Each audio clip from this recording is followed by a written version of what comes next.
नमो नमः। कक्षा सप्तम्याः द्वितीयः पाठः भक्तिर्फलति भावेन।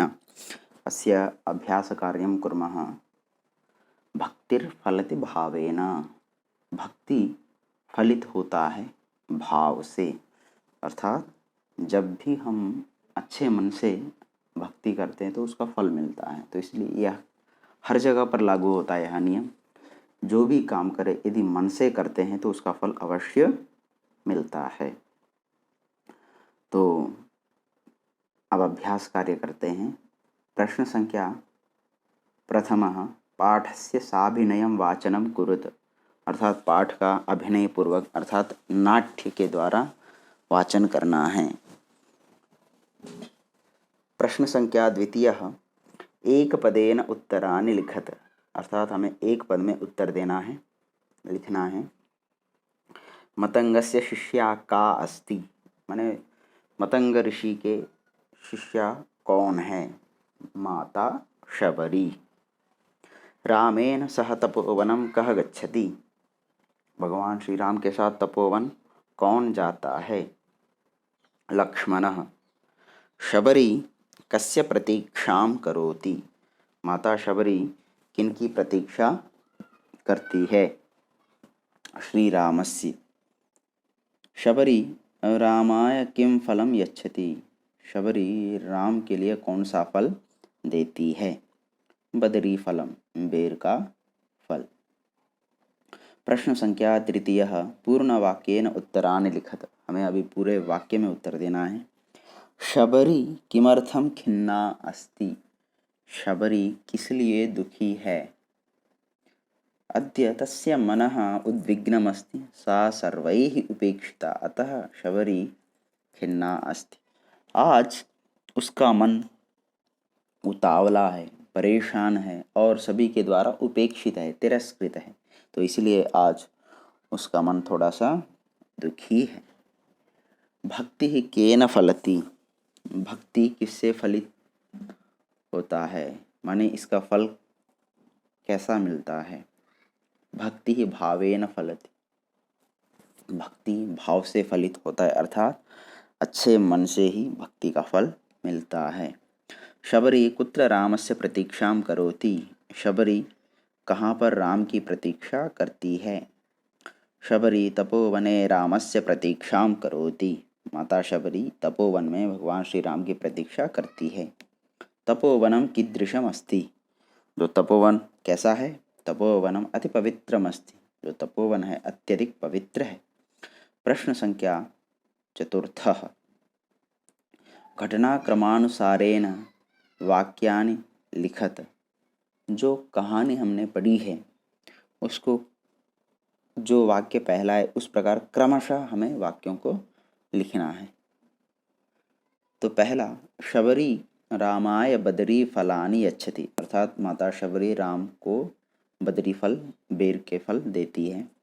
मतंग ऋषि शबरीम उपदिशति, ऋषि मतंग जी माता शबरी को उपदेश देते हैं। शबरी भक्त्या रामस्य प्रतीक्षां करोति, माता शबरी भक्ति से भगवान श्री राम की प्रतीक्षा करती है। शबरी चिंता मुक्ता भवति, शबरी चिंता मुक्त होती है। श्रीरामः लक्ष्मणः च तपोवनम आगच्छतः, भगवान श्री राम और लक्ष्मण तपोवन में आते हैं। अब जो वाक्य हमने ऊपर पढ़े उनको क्रमशः घटनाक्रम के अनुसार लगाना है। तो सबसे पहला मतंग ऋषि शबरीम उपदिशति, तो सबसे पहले वाक्य है मतंग ऋषि शबरी को उपदेश देते हैं। शबरी चिंता मुक्ता भवति, और उनके उपदेश से शबरी चिंता मुक्त होती है। शबरी भक्त्या रामस्य प्रतीक्षां करोति, और जब उनकी चिंताएं सब समाप्त हो गए फिर राम की भक्ति में श्री राम की प्रतीक्षा करती है। श्रीरामः लक्ष्मणः च तपोवनम आगच्छत, और जब वो उन्होंने प्रतीक्षा किया तो उतने में राम और लक्ष्मण आते हैं। और श्री राम शबरी रामाय बदरी फलानि यच्छति, और भगवान श्री राम को बेर का फल देती हैं। प्रश्न संख्या 5 मंजूषातः विलोम पदानि चित्वा रिक्त स्थाने लिखत, हमें विलोम पद जो मंजूषा दी हुई है उसमें से जो ठीक विलोम पद है उनके सामने लिखना है। तो जैसे शब्दों का अर्थ समझते हैं पहले। प्रसन्ना शब्द का अर्थ होता है खुश।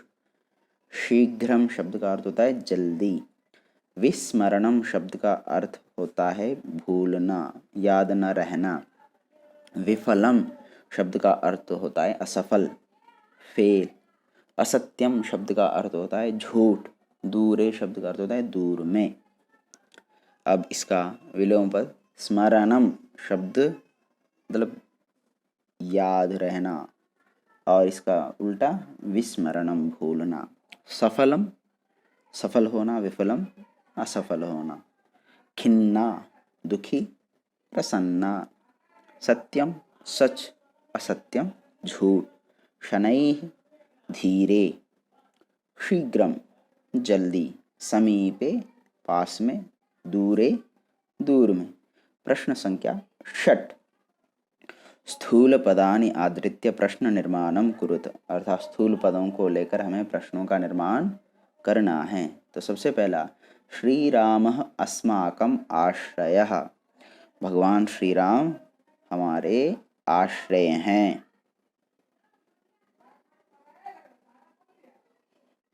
पवित्रम इदं तपोवनम, यह जो तपोवन है वो पवित्र है। एषा शबरी माता अस्ति, यह शबरी माँ है। भाव प्रधाना भक्ति चिरम स्थास्यति, अर्थात भावयुक्त जो भक्ति है चिरकाल तक स्थिर रहता है। और शबरी रामम कुटीरम नयति, और माता शबरी राम को कुटीर ले जाती है। तो एक एक का प्रश्न निर्माण करना है। तो श्री राम अस्माकम आश्रयः, जो भगवान श्री राम हमारे आश्रय हैं, तो उसका प्रश्न निर्माण क्या होगा। श्री राम पुल्लिंगवाची शब्द है और प्रथम पुरुष एक वचन है, तो होगा कः, कः अस्माकम आश्रयः।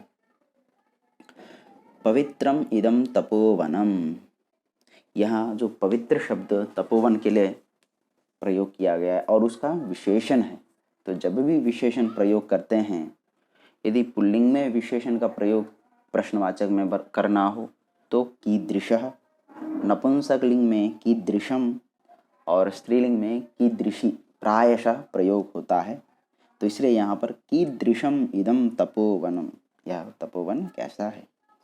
एषा शबरी माता अस्ति, तो यहाँ पर शबरी माता स्त्रीलिंगवाची हैं और प्रथम पुरुष एक वचन है, तो इसलिए एषा का अस्ति। भाव प्रदाना भक्ति चिरम स्थास्यति, तो यहाँ पर भी भाव प्रदाना शब्द अभी हमने कहा था, जो विशेषण गुणवाची आदि होते हैं उनमें कीदृशम इत्यादि का प्रयोग करते हैं। तो भाव प्रदाना शब्द स्त्रीलिंग है, तो इसलिए यहाँ पर कीदृशी भक्ति चिरम स्थास्यति होता है। फिर आगे शबरी रामम कुटीरम नयति, यहाँ पर रामम शब्द पुल्लिंगवाची है, द्वितीया विभक्ति एक वचन है, तो इसलिए यहाँ पर शबरी कम कुटीरम नयति। और अंतिम में जब भी प्रश्नवाचक करे अवश्य प्रश्नवाचक चिन्ह लगाना है, अन्यथा वो प्रश्न नहीं माना जाएगा। प्रश्न संख्या 7। द्रोणीतः अव्ययपदानि चित्वा स्थालिकायां स्थापयत। द्रोणी, यहाँ पर वैसे पाठ में बाल्टी, द्रोणी का मतलब होता है बाल्टी, और स्थालिका शब्द का अर्थ होता है थाली, परंतु यहाँ पर चित्र न बनने के कारण यहाँ पर 2 बॉक्स दिया गया है। यहाँ पर कुछ शब्द हैं, उनमें से आपने जो अव्यय पद होते हैं उन्हें छांटना है। और अव्यय किसे कहते हैं, जो शब्द तीनों वचनों में, 7 विभक्तियों में और तीनों लिंगों में जो एक समान रहते हैं, या यूं कहे जो परिवर्तन नहीं होते हैं, उनको हम अव्यय कहते हैं। तो यहाँ पर आते हैं सबसे पहला ही शब्द। ही शब्द हमेशा एक समान रहता है, तो इसलिए यह अव्यय है। अहम शब्द अस्मद का है, और अस्मद शब्द रूप हर विभक्ति में, हर वचन में बदलता रहता है। च भी अव्यय पद है। एव भी अव्यय पद है, क्योंकि इनके रूप नहीं चलते, एक समान रहते हैं। अद्य शब्द भी अव्यय पद है। शबरी शब्द स्त्रीलिंगवाची ईकारांत है, तो इसके भी शब्द रूप चलते हैं और हर विभक्ति में अलग अलग बनते हैं। मम शब्द जो है वो अस्मद शब्द का षष्ठी विभक्ति का रूप है और अस्मद शब्द है इसके सारे रूप चलते हैं, तो इसलिए यह भी नहीं है। कुतः शब्द है तो कुतः अव्यय पद है। बहु अव्यय पद है। पूर्णा यह भी शब्द रूप, ये भी हर लिंग में अलग अलग चलता है, जैसे पुल्लिंग में पूर्णा, स्त्रीलिंग में पूर्णा, नपुंसक लिंग में पूर्णम, तो ये भिन्न भिन्न लिंग वचन इत्यादियों में बदलता रहता है। रामः शब्द भी अलग अलग बदलता रहता है।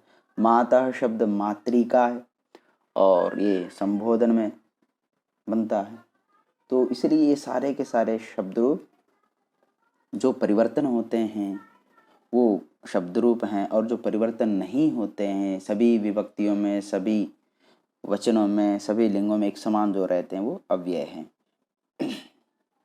धन्यवाद। और यह वीडियो यदि आपको अच्छा लगे तो ज़रूर शेयर करें, लाइक करें, कमेंट्स दें और चैनल को सब्सक्राइब करें, क्योंकि बाकी जितने भी वीडियोस हैं उसको आप अच्छे से देख सकते हैं।